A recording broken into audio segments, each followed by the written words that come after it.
Do the girls in your life struggle to identify who they are in the sea of other people's opinions and ideas? Is it difficult to know where they start and others begin? In this video, we'll talk about how girls can struggle to separate themselves from the boxes they've been placed in by others. So if you're wanting to help girls to build a healthier self-image, then stay tuned.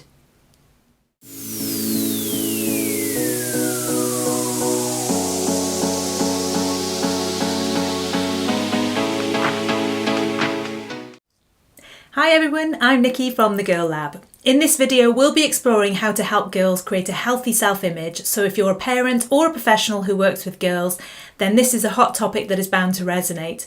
Don't forget to like this video and subscribe to our channel for more girl-focused content.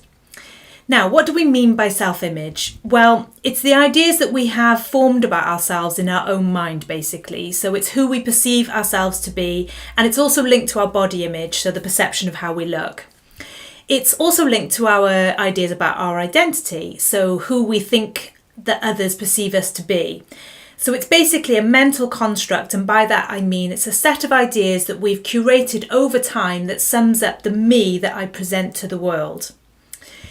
We will have a set of ideas about ourselves around the people we love and trust the most, say at home or with our family. We have another set of ideas about who we are perhaps at work or in a more formal setting and with each group of friends that we have. But underneath all of that is the sort of true self, and it's the quiet observer of it all. When it comes to girls and young women, well actually all young people, their self-image is still forming, so they're developing ideas about themselves and they're testing out different ways of being in different scenarios. They're also creating beliefs about who they are, which are basically repeated thoughts. If you think a thought often enough, it'll become a solidified belief. So they might be testing out ideas about being attractive and desirable. They might be testing out ideas about being a confident person, a loudmouth, even if they're not that confident really underneath it. Adolescence is really a good time to basically play with self-concepts, and if we can support young people to do that consciously, then it can be really fun and an enriching experience.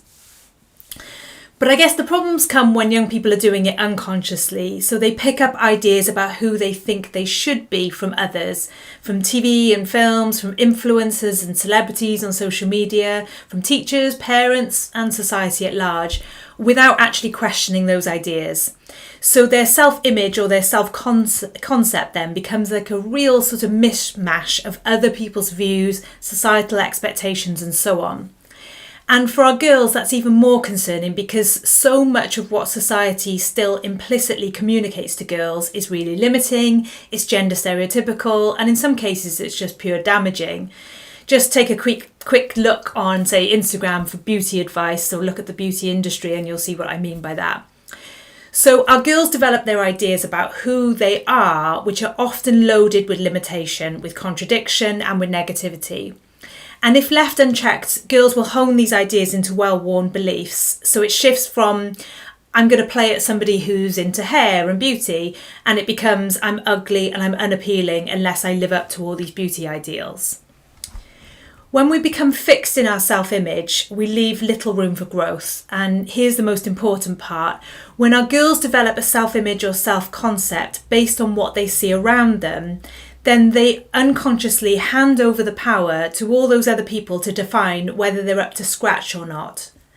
So when girls construct a sense of self that's based on what others think they should be, then they have to constantly look to those others to check if they're still on track.